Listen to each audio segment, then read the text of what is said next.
Sometimes we have to ask ourselves, what's using my life? Heard a guy give a lecture one time that says, we are today what we were when. And he was talking about the fact that we, to a great extent, behave, think, react because of some previous experience that we've had. One of the things that we know about life is that it is always changing. Sometimes you're up, sometimes you're down. Sometimes things go real well, and sometimes they don't. Sometimes you're happy, and sometimes you're sad. Now that's that thing called life. And when we begin to understand and know that, accepting that reality that we will never ever have things just on an even keel all the time, that you're going to have some ups and you're going to have some downs, but during those down moments, that's where the growth takes place. That's where the work is. See, anybody can feel good when they have their health, their bills are paid, they have happy relationships, the children are acting normal, business is successful. Anybody could be positive then. Anybody can have a larger vision then. Anybody can have faith under those kinds of circumstances. See, but the real challenge of growth, mentally, emotionally, and spiritually, comes when you get knocked down. Somebody said that adversity introduces a man to himself or a woman. How you handle it, that's where the growth takes place. When I was facing some challenges, I had a guy say something to me, and I suggest this is one of the first things that you want to do when you're facing a challenge. You want to get unstuck. Evaluate where you are. Look at it, assess yourself. Assess yourself and assess the situation. What brought you there? What role did you play? Earl Nightingale had a saying I like. He said, all of us are self-made, but only the successful will admit it. What has brought you to this point? What did you learn from it? Are you learning anything, or are you doing it over and over and over again? Somebody said that insanity is doing the same thing in the same way, expecting a different outcome. Are you going through it, or are you growing through it? Are you bigger and better because of it? Because it's not going to leave you until you grow through it. I was going through a major challenge in my life that was wearing me out, that was using me. And one of my students told me in a class that I was teaching, Lessons in Truth, she said, Les, until you handle it with grace, it will stay in your face. The challenges of life. How do we get stuck? A friend of mine went through a divorce. My best friend. He had a wife that did not love him as much as he loved her. It was his first real true love. He was a very religious man. Did not believe in divorce. He made a mistake. And he paid for his mistake with a lot of pain, a lot of tears. And there came to a point where he knew he should have gotten a divorce. But he was stuck. He was stuck in something called revenge. He said, she's made me so miserable, I'm going to pay her back. He was stuck. And he stayed in there longer than he should have because it began to attack him. It began to affect him psychologically. And as a result of that, when he eventually did get a divorce, he took that same attitude to other relationships, looking for something to go wrong. He was burned so badly, he did not want to risk pain again. He was going in relationships trying to avoid pain. When it became too close, he would do something to make sure the relationship did not work. He would always try and find something wrong with the person, because there are no perfect people. So if you look for it, you can find it. He was stuck in revenge. Another friend of mine, working on a job, loved the company very much, expected to retire there. And one day they called him in the office, asked him for his badge and identification, called the security man up, walked into his desk, told him he was fired and he had to leave then. He was devastated. And if you came anywhere near him, he will tell you his story, as we all have stories. Even when he got a job, he went on the job telling anybody who would listen how they fired him unjustly. And he always ended with, it wasn't fair. Life isn't fair. Life just is. It's not fair that birds eat worms, and they do. So we can't even deal with what's fair. But he's stuck in the fact that it's not fair. I don't deserve that. They were wrong. I used to be a state legislator in Columbus, Ohio. During the break, we used to go out on the front lawn of the Ohio legislature, at the Capitol there, and observe people as they came by. There was one particular person that all of us knew. The children, adults, everybody used to pick at him when he came by. We called him Chicken Man. He had a feather in his hat. He had a toy chicken on top of his car that he would drive around the area in downtown, blinking his lights and occasionally blowing his horn.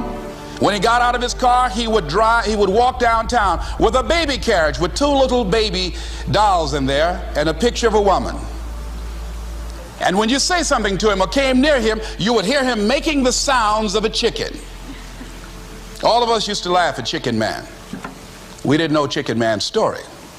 Chicken Man woke up one morning around 3 a.m. and his house was on fire. He panicked and he got out of the window and left quickly, only to get outside to hear his children and his wife screaming for help. He ran back to the door to go in to save them, and the flames were too hot, too awesome. He tried to get in, he couldn't get in. He was desperate, frantic. Pretty soon the cries stopped. They perished in the fire. His brother-in-law came, found out that his sister had died and his nieces in the fire, grabbed Chicken Man and started beating him. "You chicken, why did you save my sister? You're chicken, you're chicken." When the people pulled him off Chicken Man, they picked him up and said, "Are you all right?" And Chicken Man looked at him and he started making the sounds of a chicken. He never ever overcame that tragedy. He was stuck from that experience. None of us knew why Chicken Man went around with this picture and these little dolls. I remember when I was stuck in anger for a long time, when I made a commitment to my adopted mother that I was going to purchase her a home. I'll never forget the experience of working real hard to get the money for the down payment. Someone had told me of a beautiful home in an exclusive area of Miami. Went to see it, took my mother there, and she said, "Yes, I want it." It was on the water. We went to the closing. My attorney said, "Les, have you had a title search?" I said, "What's a title search?"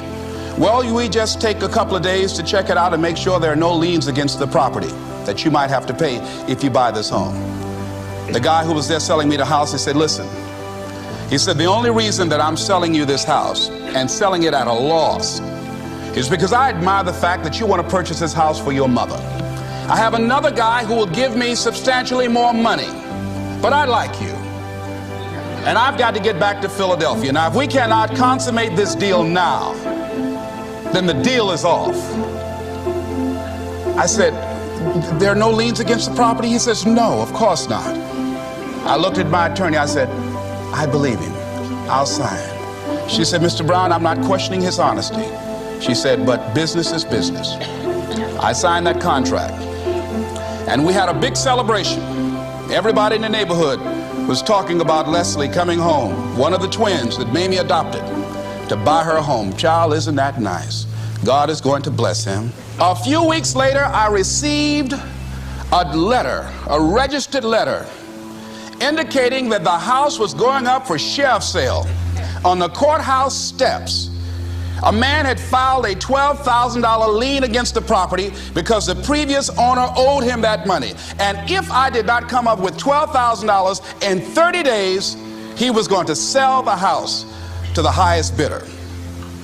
I called this man and said, "Mister, my name is Les Brown. I purchased this house. I had nothing to do with your prior bill." He said, "That's not my problem." He said, "You should have had a title search." I said, "Can you give me time?" I said, "My mother is an older lady. She has a bad heart." And I said, "Please," I said, "if you just give me the time, I don't know how I'm going to do it with the house note and everything else, but I think I can pay you at least $2,000 a month, and within 6 months, somehow I will pay you your money." He said, "No, I want it all in 30 days or you get out." I did everything I could, racked my mind thinking about how I could get $12,000, because I took everything I could to get the money just for the down payment and the closing. I finally had to face the reality that I wasn't going to be able to do it. I was up around 2 o'clock in the morning, walking back and forth, thinking, how was I going to tell my mother this? My children were there in the room sleeping all night long. I agonized over this. I lost over 23 pounds. Pretty soon I went in the room where my mother was sleeping, and I said, Mama, I got down on my knees by the bed. I said, Mama, I got to talk to you. And she said, what's wrong? I said, Mama, I said, we got to get out the house. I said, in my haste to buy the house, I made a mistake. She said, that's all right, baby. I didn't like this house anyhow.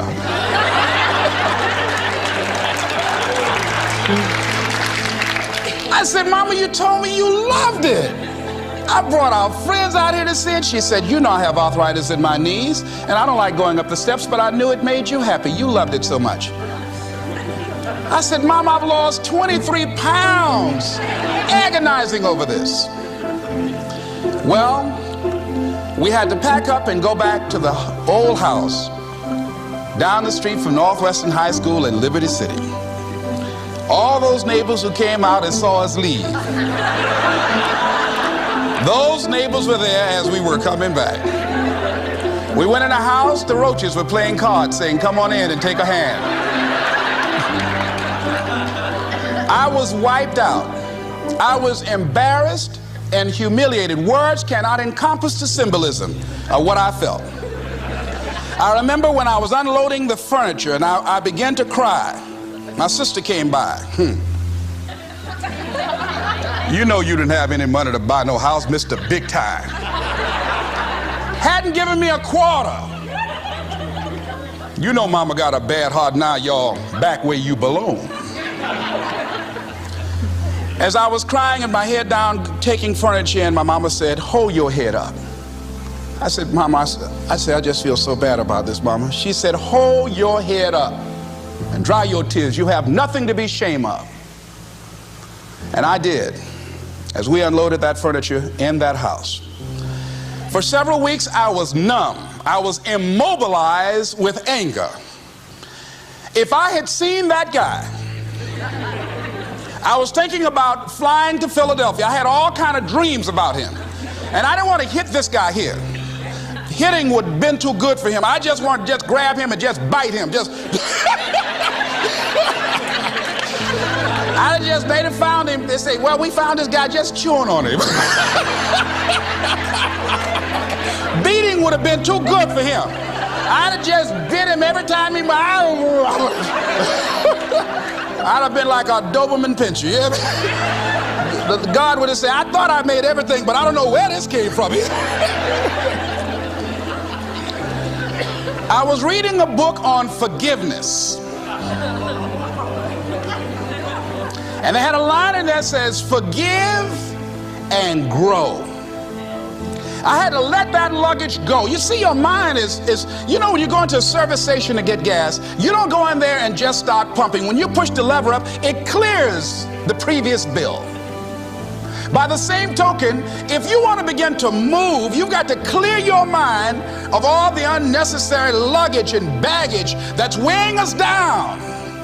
I couldn't move, I couldn't think about what am I going to do to get out of this situation, because I was so concerned about what happened and what he did to me and how bad it was. I was so stuck in that I couldn't even focus on what I should have done. Feeling sorry for myself and angry, and none of that was taking me anywhere. So pretty soon I learned through effort, made a conscious, deliberate, determined effort. I had to let it go. I had to forgive it.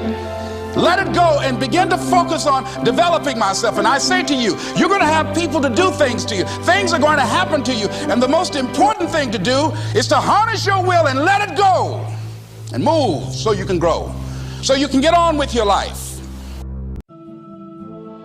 You must work on yourself continuously.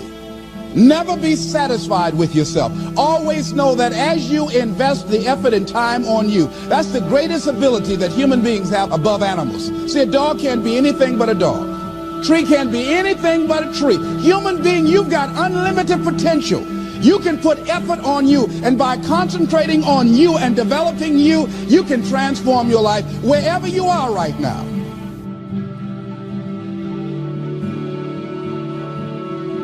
And as you continue to work on yourself, you will begin to expand your vision of yourself. You'll begin to work towards self-mastery.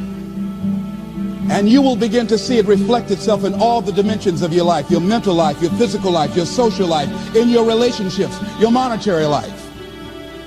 So concentrate on developing yourself. The next thing is develop a health plan. See, you can't feel well and do well if you don't have good health. You can't perform if you don't have your health. Your health is valuable. Develop a health plan. A plan that you will follow, because this is the only vehicle that you have to carry you through this experience called life. And you want to take good care of it because you love you enough. You care enough about you. And that's not easy. It is not easy having a health plan and sticking to it. You want to live life with energy and passion. You want to make a conscious effort to be lively. You want to be happy. You got a lot to be thankful for.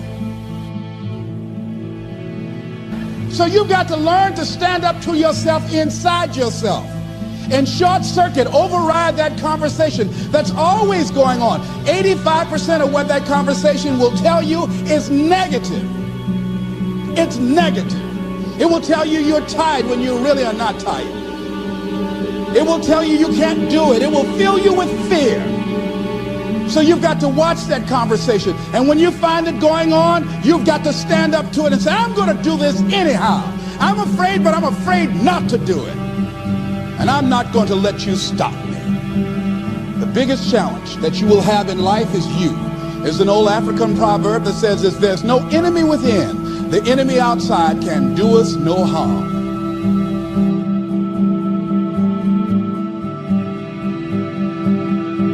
What do you want? What gives you your life? How will you know when you got it? What will make you happy?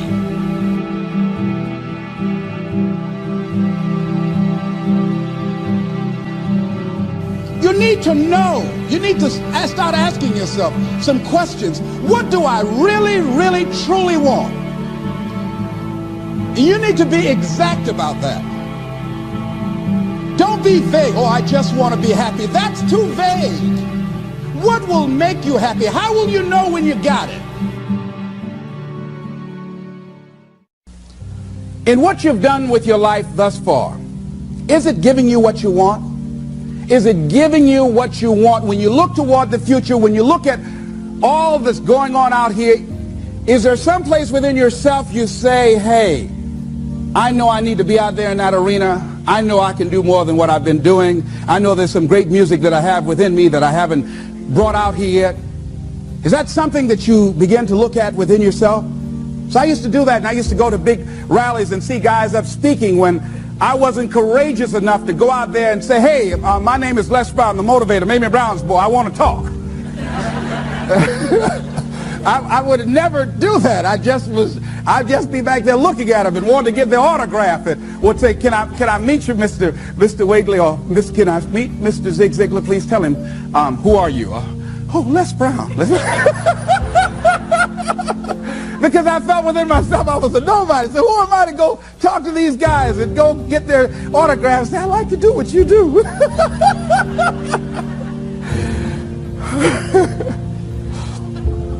See, I say if you look at your life, and if you're not getting what you want, you owe it to yourself to do something differently. If you're on a job, 85% they say of Americans go to jobs that they're unhappy. If you're doing something 8 hours a day that you don't like, it's not giving you what you want, it's not giving you a strong feeling of satisfaction and fulfillment, you're miserable, you hate to go there, you're depressed just thinking about it, you sing the Thank God It's Friday song every week, it's giving you headaches just thinking about it on Sunday afternoon after the football game goes off. if that's what it is, you owe it to yourself to start strategically working to change directions. See, but you know what most people will do? Most people will resist change. Most people will fight change as if change would be worse than what they're experiencing. See, they know this. They're familiar with this. Most people will not challenge the unknown. They won't just step out there. See, there's certain things that's got to be in place. They got to see it all together. And life isn't like that. That's not how you grow. So as you look at your life, you're saying, I'm not getting what I want. As you begin to look toward the future, begin to know that whatever it takes for you to create that, you've got that in you. You've got that. You've got genius in you. You've got goodness in you. You've got creativeness in you. If you decide to take the initiative to change the current quality of your life, I say to you that you will find that the universe is on your side, that life is on your side. Now, will it be turbulent? Yes. Will it be easy? No, no. Will you have some opposition? Yes. Will I make a lot of mistakes? Yes. Will I get hurt? Yes. Yes. See, a lot of people won't try anything different in life because they don't want to get hurt. Let me tell you something. It's too much pain to duck. Pain is everywhere. You can hide under here. It will come where you are. Really, if I go back here, pain will come. Hey, Les, come on out. It will come. It's everywhere. Viktor Frankl calls it unavoidable suffering. You can't duck it.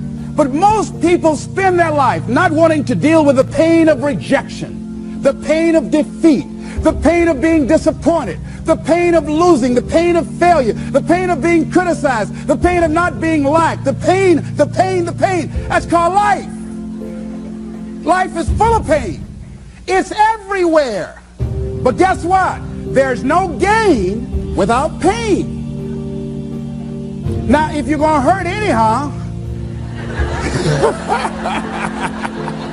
get some yardage out of it.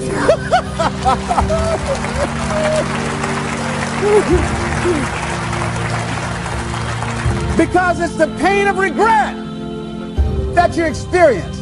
If I had it to do over again, that's a pain. Don't you know that's something? When you know, I was in a seminar once and this lady stood up. If I had my life to live over again, she talked about all of the things that she would do. And you can feel the pain of regret in her voice. The pain of regret.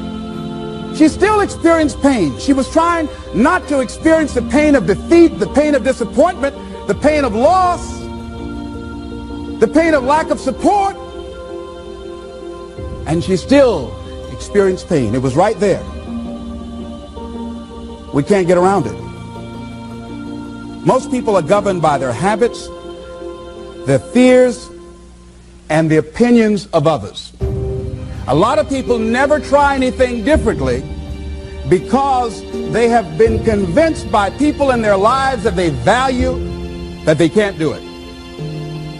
They're living within the context of the opinions that other people have of them, the low expectations.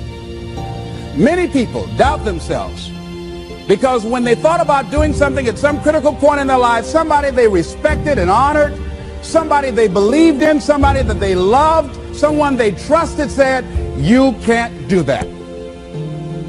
And they accepted that. That's why I didn't go off to college.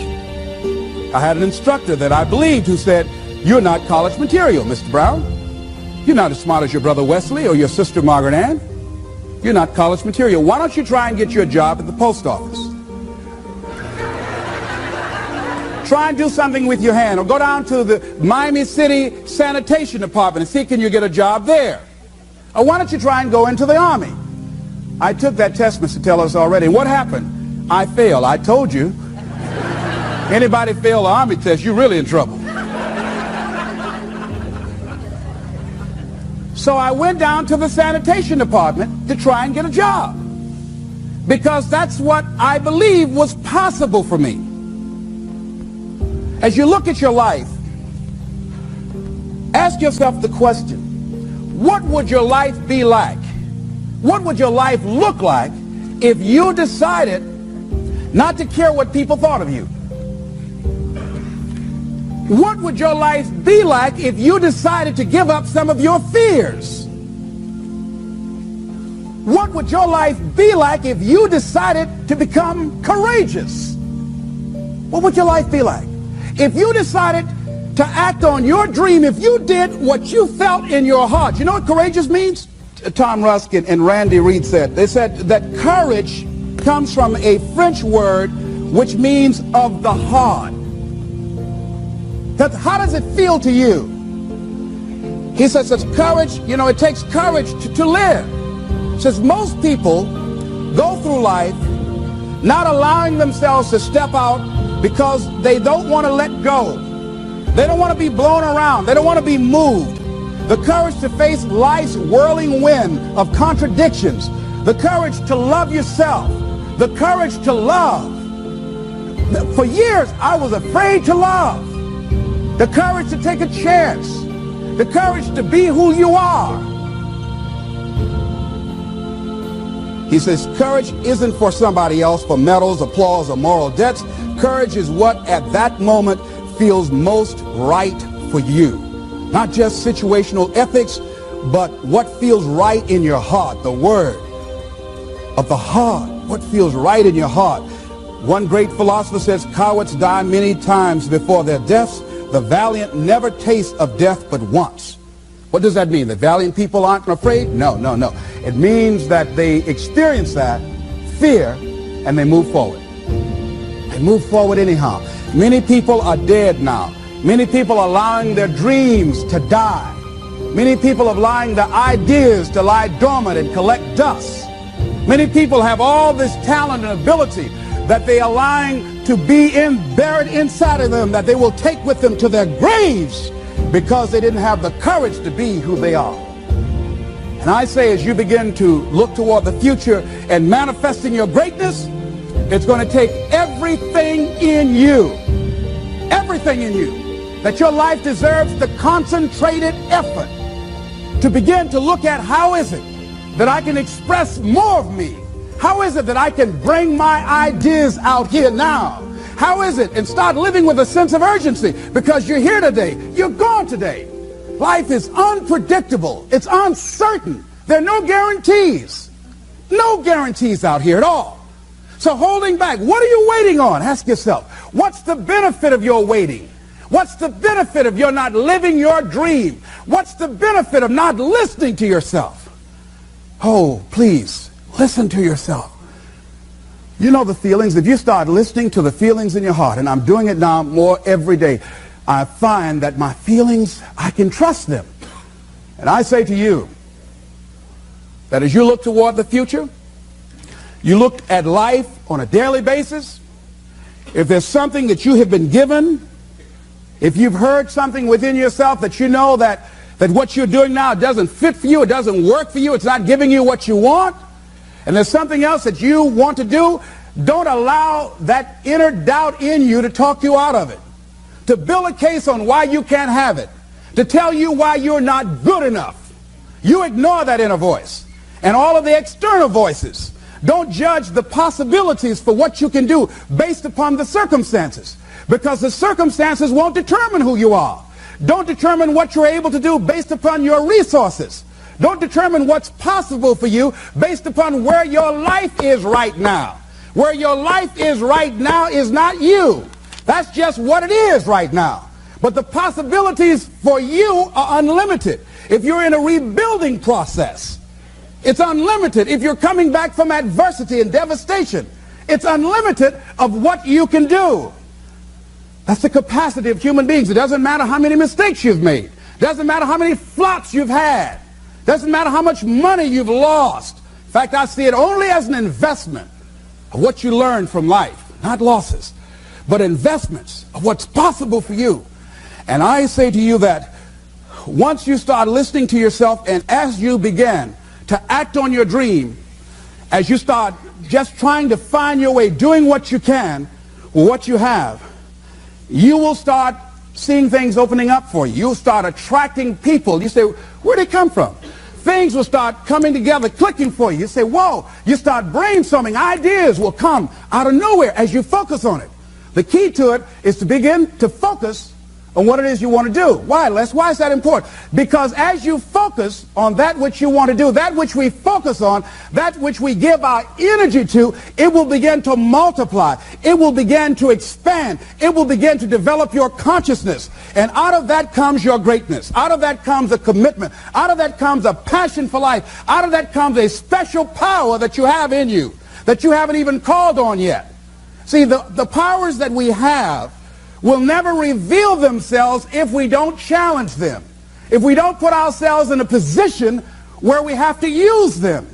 So one of the most important things is reading a book that's a really interesting book called Instant Millionaire, and the guy said, put yourself in a position where you can't retreat, where it's do or die, sink or swim. Here's what you'll find out. You'll develop incredible swimming skills. Or swallow half the pool of life. You'll find yourself stroking unlike you've ever seen before. Through the inspiration of desperation, you'll become more creative than ever before. So what is it? How do we handle that whole piece? Throw your whole self into it. See, most people go at it tentatively. They don't give all their stuff. They don't concentrate. They don't put everything they've got in them. One guy wrote a book called All You Can Do Is All You Can Do. And all you can do is enough. But he said, make sure you do all you can do. And if we're honest this evening, we know that we haven't done all we can do. So as we look at the future, we can decide that from this day forward, as I look at my personal relationships, if I look at my professional relationships, if I look at my family relationships, if I look at all the dimensions of my life, looking at myself mentally, emotionally, and spiritually, I'm going to do all I can do to develop me, to bring my talent out here, to make a contribution to life.